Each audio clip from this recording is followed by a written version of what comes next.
If you're a race director or a timer, then you should know that 2021 is the year of the hybrid. And I'm not talking about the eagle pig that I've made in my off time.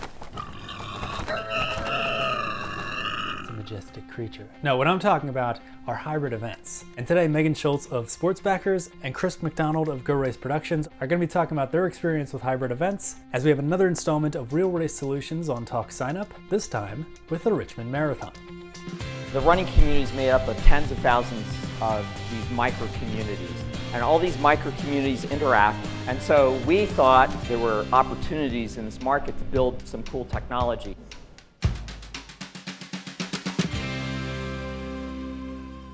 So just some quick information on who we're going to be hearing from today. There's Megan Schultz. She's the Chief Operating Officer at Sports Backers. Sports Backers owns and produces several events each year, and that includes some of the largest and most successful of their kind in the country. One of their events is the Richmond Marathon, which Megan is the race director of, and the timer of that event is Chris McDonald, the co-owner and head timer of Go Race Productions.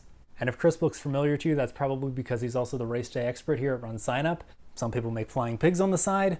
Chris times races. Some stats to start us off. In a normal year, the Richmond Marathon gets anywhere from 18,000 to 20,000 total registrants. This year they had about 5,500 total registrants. In their full marathon, they got about 1,800. In their half marathon, they got about 2,700. And in their 8K, they got about 1,000 plus registrants. Okay, so this video is going to cover a lot of useful information. If you're watching on YouTube, you can kind of highlight the bottom scrolling bar there, and you'll see that it's broken down into sections. Each section deals with a different topic, so if you want to skip to a certain section, feel free to do that. And since we're talking about YouTube, while you're here, feel free to subscribe to the channel, click the notification bell, that way you get alerted whenever we post new videos. 2021 is the year of the hybrid, and we have a lot of information that we're going to be sharing right here, so make sure you're kept in the loop by subscribing to the channel. And if you learned something useful in this video, please click that like button. That way we know that you found this type of video worthwhile. Now, after the Richmond Marathon was completed, Megan and Chris sat down to talk about their experience with hybrid events. So enough out of me, let's listen to what they had to say.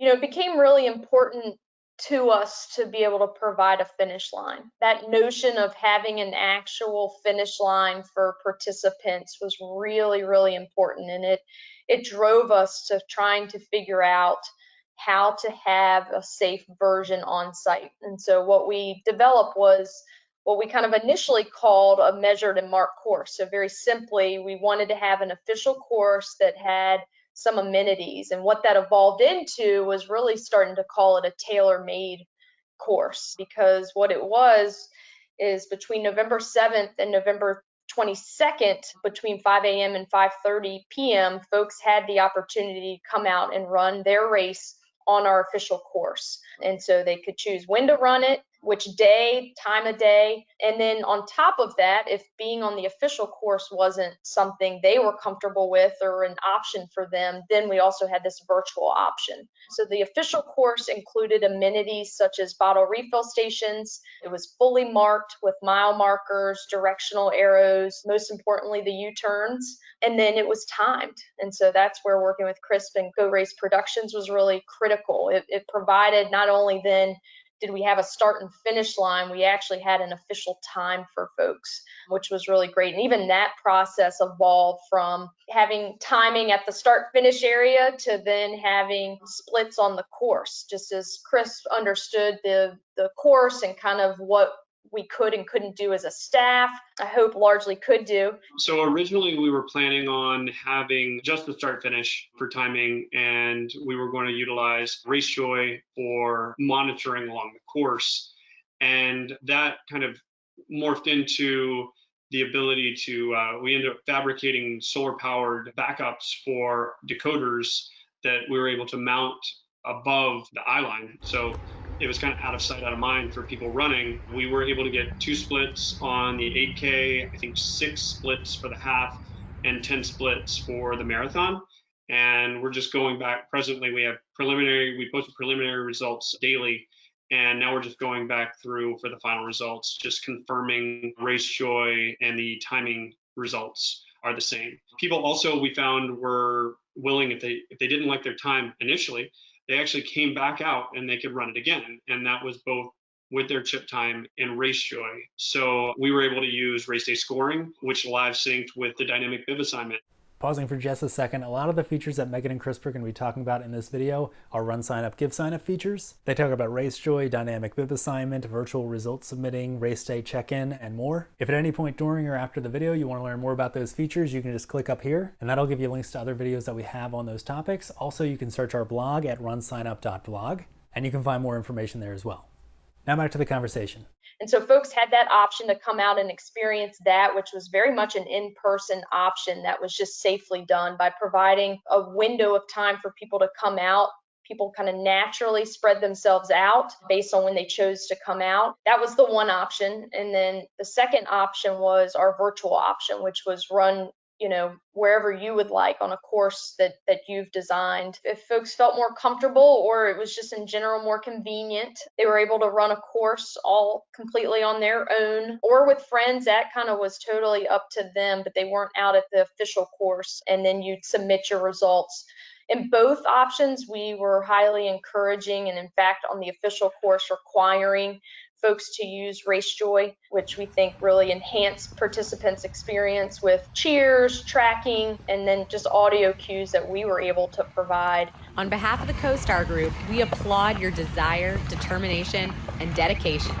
13.1 done and done. Congratulations. Also, the ability that it has to automatically submit results. So in both options, folks had that kind of enhanced experience through RaceJoy. We had around just under 2,900 folks, at least with an official chip time, out at Dory Park. There were a handful of people that came out to Dory Park, and they really were more interested in the fact that there was a measured and marked course and there was community, and they didn't actually need a chip time. That was their thing. And so there was a handful of people that just used RaceJoy. But in general, it was about 50-50 in terms of how many folks chose to come out to the official course. Now, that's not completely accurate because there's a whole nother segment of registrants, like always, that aren't showing up in any aspect of the event. So it's not like we have 5,500 registrants and we have 5,500 results. But we had, again, around just under 2,900 people have a chip time at Dory Park over 16 days. And then the other thing I would also just share is that with the official course, you didn't go to a race expo. You came and we assign your bib number right then and there. So we use the dynamic bib assignment tool and the RaceDay check-in app, which just made the process incredibly smooth and seamless, and people were able to get their bib right then and there and then literally go start their race. Every single participant was given a digital bib number in the 70,000s. So they used the auto bib assignment within RunSignup, and then they sent out an email. Instead of telling all the athletes, this is what your digital bib is, sent out an email that said, if you are running virtually, here's how to find your digital bib. And so that was directed only at the virtual athletes. And so all the in-person people, when they came, it wasn't just a dynamic assignment. They had set up the check-in app with specific rules so that their staff could overwrite the 70,000 bib number with an actual physical bib number that was chipped. And so what Megan said didn't actually do justice to the planning that went into this side of things. And that is, she just says dynamic bib assignment. They were actually changing all of this live in person. And on top of that, it was live syncing with my database on my local computer. And some people might think, no big deal. We do that all the time, except for the event was happening in Richmond, Virginia. And for all but 2 of the 16 days, I was physically in Charleston, South Carolina. And at one point I was at another event in Jacksonville, Florida. So the entirety of this time, all except for 48 hours or less than 48 hours, actually, I wasn't physically on site. And so the ability to use these tools, which synced bidirectionally to RunSignup and also back down to the check-in app and RaceDay scoring, allowed us to live time while physically apart. And then at that same time, we were able to provide finisher items on site as well. So that was an advantage to coming to the official course, as you received all of that right then and there. Everyone that participated virtually received all the same finisher swag. It's just being mailed for the full and the half. That includes your long sleeve technical shirt, your fleece blanket, your medal, and then your event buff. And then the 8K, the only thing that they don't receive is the fleece blanket. So they receive everything else when it comes to swag. And again, that is all being shipped. So that shipping part of it's all included. That's not an additional charge or anything. Probably one of the biggest hurdles just from the get-go, and it's a thing that everyone's dealing with in every industry, is just the uncertainty and the unknown of what's next. I mean, we have found very quickly how things are changing and evolving during COVID. You learn more information that then aids you in decision making, that, stuff you didn't know the week before, week prior. And then you certainly don't know a month down the road what the kind of COVID environment looks like. So I think one of the biggest challenges in general is just managing that unknown and that uncertainty. And then from there, for us, it was figuring out the best location to kind of be able to host something like this, where you could have a course that was available for an extended amount of time, that was safe, that had parking, that had enough space for spreading out. And so, that is a challenge. But then again, it wasn't, because there was a really obvious choice, and that's where we landed, which was at Dorey Park and utilizing the Virginia Capitol Trail. So I'd say those two things were the probably primary, just biggest challenges. There was one day of torrential rain where there was no running at all. The course was closed because of flooding. And the day before that, it rained pretty hard and was very cloudy, and our solar panels were still able to keep up. And we had a little bit of 3G connectivity issue those days just because the weather was so bad. But Megan and her staff were able to go out and recycle the power on those devices. And the moment they powered down and powered back up, we were back online. And so on the timing side, just technology is fantastic. The race result systems that we had out were great. The batteries held out. And on the scoring side and the RunSignup side, I mean, this event would be impossible. Like, we could not have done what we did without all the tools in place. So I think on our end, doing the data management side, it was a huge success. And I know we've gotten several thank yous from just random athletes that, I'm sure Megan's gotten plenty more than we have because we're just the timing company, but just to get random thank yous for making this happen is awesome, because it just shows you how much it means to people to be able to get out there, run in a safe and responsible manner.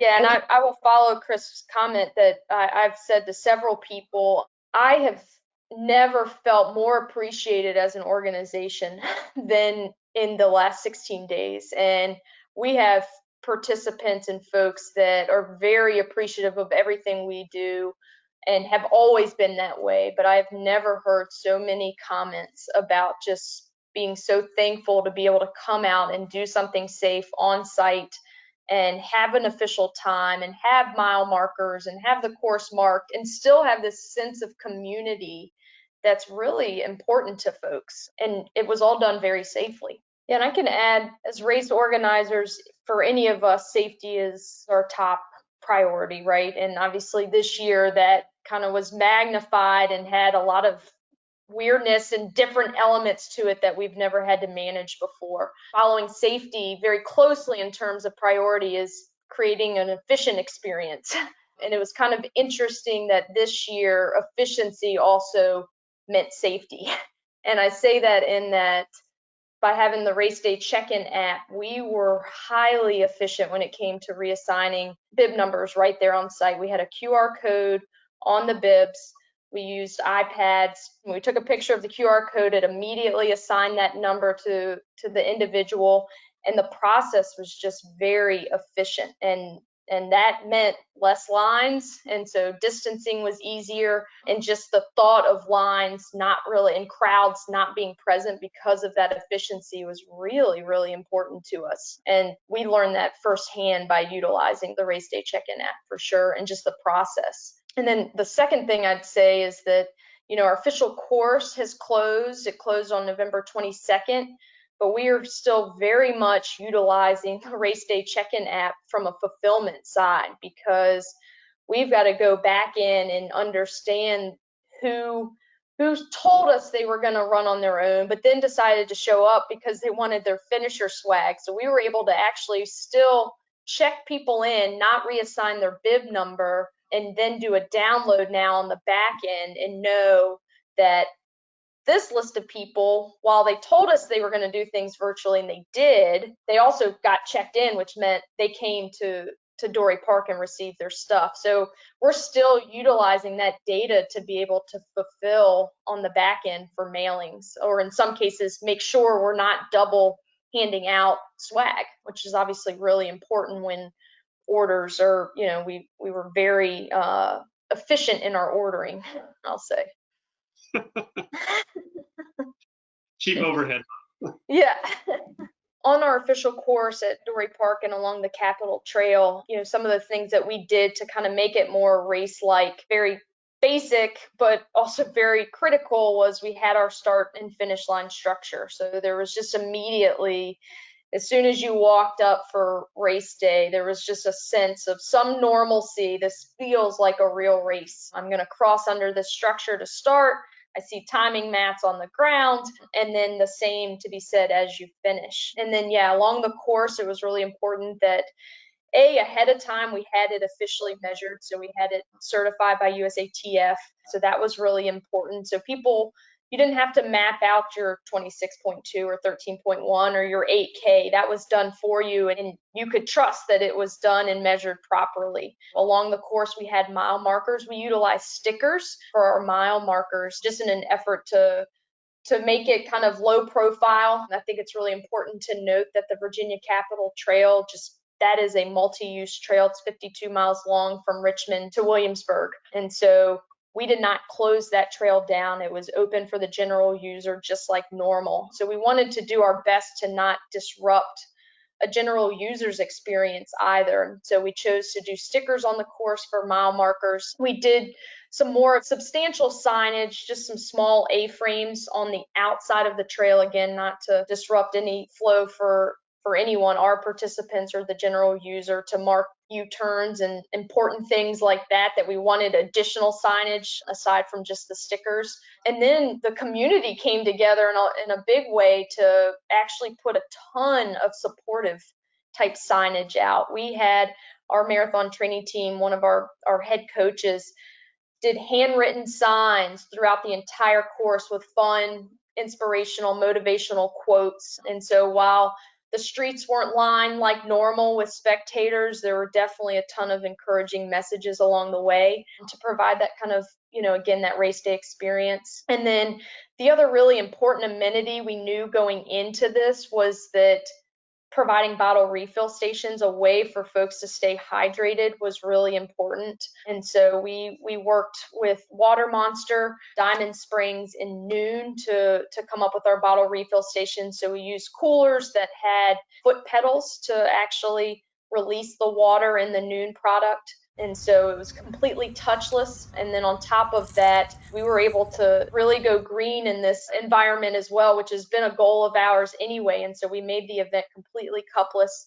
One of the requirements for you to come onto the official course, or certainly strongly encouraged, was to bring your own hydration device. And so that's what folks were feeling as they ran. And then in addition to other kind of race day experience stuff, I mentioned the RaceJoy app again, just because that definitely enhanced people's experience. We had the ability to pre-record our own cheers. Fleet Feet is Richmond's running headquarters, and we're happy to keep you moving every step of the way. Keep it up. You're doing great. Which gave us an opportunity for sponsor visibility and kind of that sponsor engagement. And it also provided just a tool for, hey, a bottle refill station's ahead. Hey, you're about to hit a U-turn. Bottle refill station ahead, brought to you by Diamond Springs and Noon. And so, again, that RaceJoy app, I think, was really great in terms of enhancing race day experience. To be honest, the reason we initially were absolutely planning to use it was because it was going to be the tool that helped validate times. Our original plan was to have a chip time for a start and finish. And then RaceJoy was the tool that would help validate those times for folks. So just to ensure someone didn't go out and stash a bike and do some incredibly fast marathon on their bike. So just little things like that that are important for folks. RaceJoy is going to be our primary tool in validating that. Now, of course, that all evolved and we ended up also having splits, but we still very much utilized RaceJoy for time validation. It also was important to us.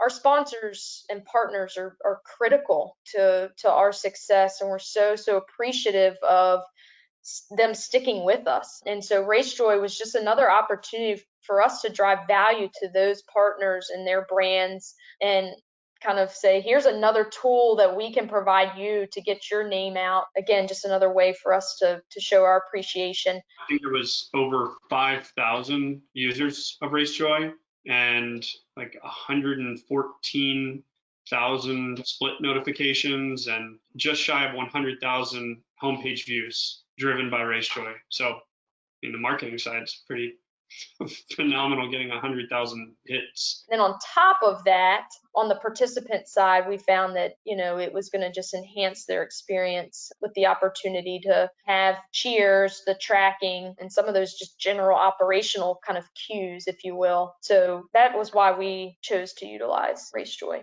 So normally the marathon's an all hands on deck type of event for us as a staff. We're a staff of, I think, 25. This year, that part was no different. It was very much all hands on deck to make it happen. So we had, 16 days out there in a course that opened at 5 a.m. We had a variety of staff members that were going out and setting up the bottle refill stations and then doing course checks to ensure that all the signage actually remained overnight. And then we had a whole nother set of staff that came in and actually got the bib pickup set up and ready to roll and then worked that space. And then, we of course since folks were getting their day started at 4:30 and the official course didn't close until 5:30, there were multiple shifts of staff coming out and kind of filling those roles. We did very much, like always, rely heavily on volunteers to help supplement some of that. This year we have additional requirements to volunteer with us, and so there's just kind of a whole process to get into the pipeline, if you will. And so we had folks though helping out at bib assignment, helping pass out finisher items. We had volunteers out on the course, again, just monitoring to make sure bottle refill stations remained full and sanitized, to make sure, again, signage remained up, and just in general were additional eyes and ears. So in that way, the staffing was different because of just the extent of time that we were out there, but it was certainly still a combination of our staff and relying heavily on volunteers to make it all go. At one point, we definitely were using kind of that back-end RaceJoy monitoring tool just to know where people were. It also allowed us as a staff, if you were in charge of course checks and bottle refill stations, there's a certain point where the two bottle refill stations that only service the marathon, we didn't have any additional marathoners out that far, and so those could be broken down. So we were able to utilize RaceJoy to help kind of efficiently break down our course so that we didn't have to wait until 5:30 to just break down everything. We could kind of leapfrog, somewhat similar to what you do on a race day, kind of as that back end pack of all of our kind of cleanup vehicles is following the last runner. It was a similar experience, just a ton more communication and using technology and the RaceJoy monitoring piece to help us with that. But there was a point where we had a couple folks still on the course, and so I was going through and looking at the RaceJoy app, literally then honing in on the individual that was still out there, and then going back to the check-in app, looking that individual up and pulling their shirt size. So it allowed us to then pull everyone that was on course, their shirt size, but then pack everything else up. And as you can imagine, when you have 16 days, like, you're looking for ways to be really efficient and try to be out of there at 5:35 if possible. And so just little things like that, kind of utilizing the tools was actually really helpful from a staffing standpoint for us. We actually did similar things on our side, just like Megan said, in regards to rolling things off and on. Obviously, the start finish is a shared start finish, and so that's going to be the first thing people start at, and the last possible point that they're going to hit. So that was on the entirety of the, from 5 a.m. to 5:30 p.m.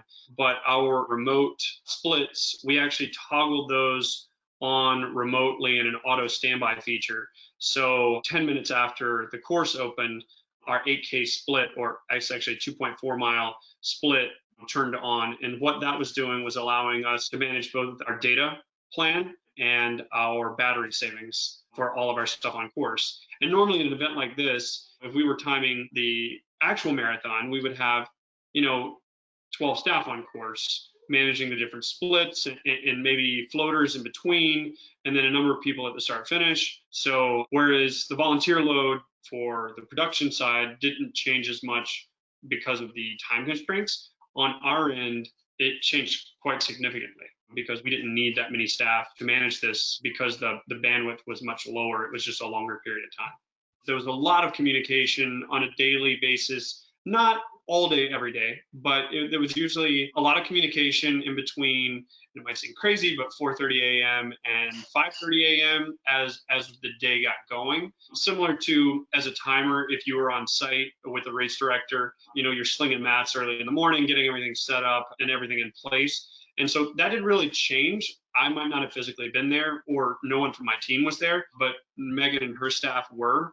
And so they physically put things out, and we communicated as to, whether or not I can see it with our 3G connection, how reads were coming through, notifying that the first person was going out on course that they saw. That way that we could both begin monitoring on my end chip timing data. And also, I think both of us began monitoring RaceJoy at that point on a daily basis. And then the same thing happened about noon. There'd be a check-in, usually with their on-site lead. And we would kind of talk through how many people had come through. I think the most normalized text in the middle of the day was the generator needs fuel. Yep. So, because I could tell if the decoders had bumped off of power. And then also, as the day wore on in RaceDay scoring, I was able to see how many participants were currently on course, and also run reports as to how many finishers we had that day. And then about 3:45 to 4 o'clock, we would start realizing that we weren't going to have any new people starting. And so at that point, instead of sending out a SAG vehicle like you would at a normal event, or asking the timer, did they hit the fill in the blank K split, we were both monitoring fairly closely on RaceJoy where that last finisher was. And then I was backing that out against the timing data that I had currently on course. And so the text kind of, we dialed into a specific number by 4:45, 5 o'clock. And so at the end of the day, we both kind of knew who the last person was, how far away they were. And I think it was only maybe 2 evenings out of the 16 that the last finishers weren't using RaceJoy. But we still, because of splits on course, we were able to say, hey, they've already hit the 8K turnaround, they're coming back, and this was their pace out, so we would expect this to be their pace back. And I think there was one day where we had someone who kind of misjudged how long their day was going to take. I was able to relieve the staff and let them go home at 5:30, and I was able to remotely monitor that last finisher in, and they finished about, it was either 35 or 45 minutes afterwards. And I mean, so they finished and everyone was completely gone, like driving home and packed up. So I think that was a huge plus on the monitoring side and the communication side with all the technology and tools in place. Some of the pros of that kind of extended race date window is on the participant side, you have the ability to kind of choose when is convenient for you. And not only convenience, but also when is the weather the best. I was planning to go out there on Thursday, but man, the weather looks really good on Friday. So I'm going to change that if you have that kind of flexibility. So I think that ability to come out and race when you want is something that's really appealing to a certain audience. That to me is a huge pro. I think obviously in the world of COVID, the fact that it was completely safe. There were not crowds. You weren't concerned about that at all. And maybe for some folks, frankly, like that would be their preference in general in a kind of a normal environment. Certainly that is a thing that is missing in this extended window is you're not going to have crowds. That's by design. And so there's certainly some folks that's what they feed off of. That's their preference, is to kind of be, packed in at the start line and kind of feeding off that energy and having spectators all along the course and all of that. So, you weren't going to get that from this. However, one of the pros that I don't know that we even realized going into it, but one that we discovered from the spectator standpoint, and this is less about the extended day, but more about the location, was the fact that spectators, loved ones, were actually able to see their runner, their participant, quite a bit. Because the way the course runs right along Route 5, as a spectator, you were able to travel down the course and pull off at a convenience store or a roadside pull off and actually see your loved one racing, and then very easily get back to the start finish area and see them finish. And so that ended up being a really kind of neat thing for folks, that for spectators is just easy to navigate. So that ended up being a real pro. Again, more probably because of location than anything else. From a staffing standpoint, it was definitely just a long window of time to have to staff something. I think we learned a ton in terms of how to make that more efficient. I think in general, we would not do 16 days again. That was probably more than we needed, but we also wanted to make sure that we had enough days to, again, make everything as safe as possible and also just within recommended guidelines. So that was really important to us. But I think we certainly learned you don't need 16 days to safely be able to do that. And even the times during the day could have probably been shortened. In general, it's like, I don't even want to complain about it. I think all of us as a staff were so excited to be out working an event. We would do it again in a heartbeat, just like it was. But, that certainly was, if I were to call it a con, I guess, but that it was just a challenge to have to staff it for that long. But again, something I think at Sports Backers we were all eager to do. One other kind of interesting pro was, normally with the Richmond Marathon, it is really difficult to do more than one event. You could maybe, in theory, normally our 8K is at 7 a.m., our half, the first wave is at 7:30, and then the marathon is at 7:45. So in theory, and people have done it, someone could go out, run the 8K, quickly get back up to the start line, and then run the marathon. But that is, very few people would have the ability to do that for a variety of reasons. But this format, having the extended day, not only allowed you an opportunity to choose when exactly to do your race, but it allowed you the opportunity to do multiple races, which we had a ton of success with. We saw a ton of people choose to do all 3 races. We, of course, ended up putting a tag on that called the Richmond Challenge and offered an additional medal to folks that completed that. And that was highly successful and I think highly motivating for a lot of folks. And people were excited again about this, hopefully once in a lifetime kind of opportunity to do that for the Richmond Marathon. So that was definitely another big pro for us. Having this event for more than just a day also elongated the registration period. So if the event was only Saturday, they would have lost 504 registrations. So if it was November 7th only, so they had an additional 10% registration throughout the entire event, which in my opinion, especially with most races having lower numbers, is a huge bonus. And I think that kind of pivoted around people talking about how great of an experience it was. And so if people were having a poor experience, that I mean, I'm sure a handful of people wouldn't have heard, but they wouldn't have had a 10% increase in the last 12 days, 14 days. So just people talking and, explaining, hey, this is safe. This is a good event.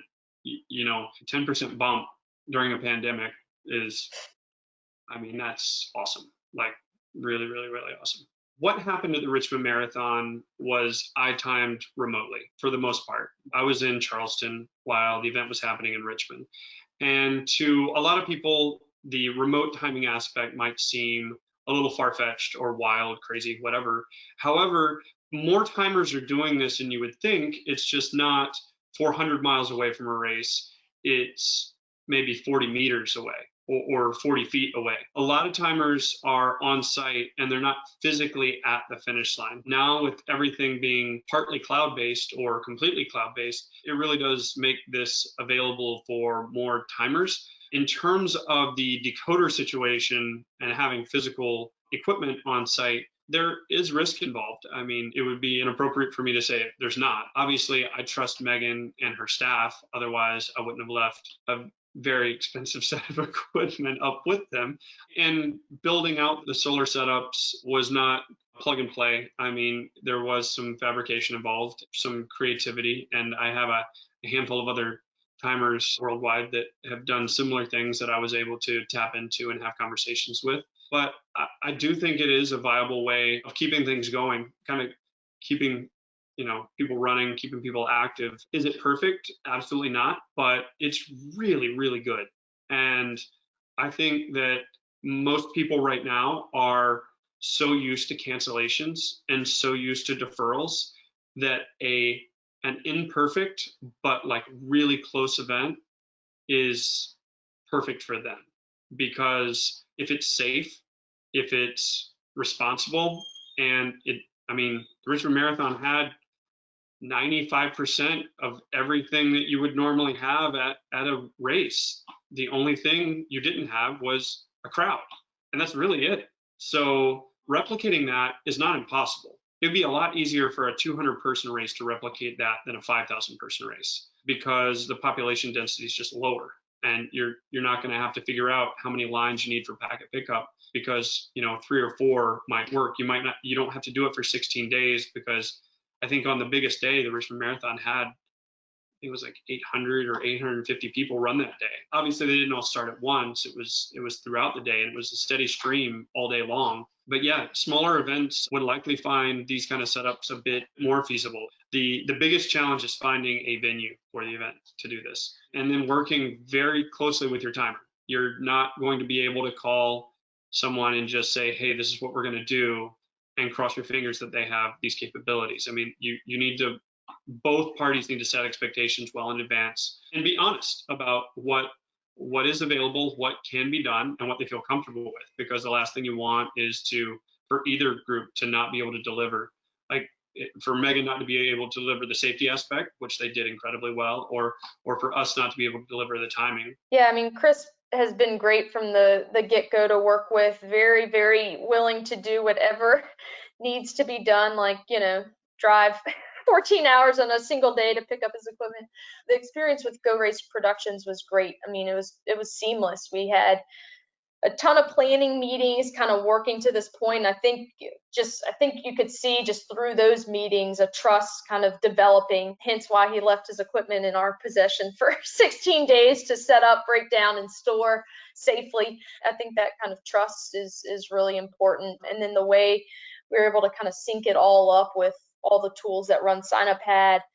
I'll be honest, at the end of the day, what we really wanted was have a chip time. Like, we knew that was important. And then to kind of figure out all these additional tools and the way to use technology. When we first started talking, I had no idea Chris was in Charleston. We're so used to Zoom. He works for RunSignup. I just assumed he was in Richmond. And then it's like, oh my gosh, he's in Charleston. How's this going to work? And it was totally seamless. I mean, we really truly could text him at any hour, and I think he felt the same, which was it was a reciprocal texting relationship in terms of time of day. It didn't matter, and he got to know our staff. It wasn't just me. That's again, our team is so wonderful. All of our leads were totally hands-on with Chris as well, and just I think that communication piece was integral. I felt like I could text him at any point and just say, all right, how many people are out there? How many have we had today? Like, there was just always like times where I was just curious. So I think the technology piece to it all, and we were all impressed also with just like the solar panels and the splits and like all of that. Like, I think going into this, we didn't necessarily know that was going to be all part of the product, but it ended up being super beneficial. The best was when she texted me randomly on, I don't know, like 2 o'clock in the afternoon, hey, how many athletes are out there? And I look, and who do I see out on course? Megan. I'm like, hey, I know where you are right now. Yeah. You've still got RaceJoy running. She's like, no, you don't. I was like, this is where you are right now. And she's like, oh my God, I still have RaceJoy running. Yeah. I was one of those cheaters on my bike. Yep. But we already had her official time, so it's okay. That's right. That's right. I did my 8K. That's actually an important note. The fact that our staff got to do the event was actually pretty special. We had a ton of staff members take advantage of the fact that, again, that once in a lifetime opportunity to do the Richmond Marathon, because I work for sports backers and otherwise I'm, working. So we had a ton of staff members take advantage of that, which is pretty cool. And even several people do the Richmond Challenge, including our executive director. That's pretty cool. So I think for other race directors and just organizations, I mean, we certainly understand that there's some hesitation to put on anything live, but we also have learned that there's a safe way to do that. I think one of the biggest things that we did as an organization was initially think like a runner. What would a runner really, really need to make their race happen for themselves, which we all kind of have that experience either personally or from feedback from our participants. So I think it's important to obviously think through all those details, the what ifs and all of that. But that initial first step is to think like a runner and figure out what's most important. And I think we found that having that measured and marked course and official time and finish line and hydration, those were the three really critical things for folks to be able to go out, and it made their experience, in our opinion, better than just going out and doing it on their own. There were some things that you didn't have to think through that were actually thought through for you, which is what we do as race organizers. We're trying to provide an experience that someone can just show up and go and do. And so how you do that in COVID is you hone in on the things that are a must. And so that's what we feel like we did with this hybrid format. And then, on a very practical level, I think it is critical to be in communication with, your local health department and just partners in general. And we've been very, very fortunate to have, just from previous endeavors, to have a really good relationship with those folks in our area. Communicating with them and understanding the guidance from them and also keeping them all on the same page is, again, on that practical level, it was incredibly important to our success. I think we have found that we have a format that certainly works really well during COVID. It is very safe, yet still provides that kind of race day experience that everyone's craving. It provides then the opportunity for people to continue to set goals and be motivated toward and have something they're setting out to accomplish. But I think we're also realizing that, even post-COVID, there's going to be an appetite for this. It certainly is not going to replace the normal race day experience, but I think in some ways it may complement what we have normally offered. I think there's going to be a level or a certain type of person anyway that this will continue to appeal to. We almost made the whole video with no one's phone going off. But anyway, thank you to Megan from Sports Backers and Chris from Go Race Productions. Thank you all for watching. Again, if you found the information in this video helpful, please click the like button. That way we know this is the kind of content you want to see more of. And stay up to date on all that's going on in this new territory of hybrid events by subscribing to the channel and clicking that bell for notifications. Good luck to all of you in 2021 with your hybrids. Any type of hybrids that you might have, get off the sofa. What did I tell you about that? Anyway, have a great race, and we've got some videos over here if you want to check those out too.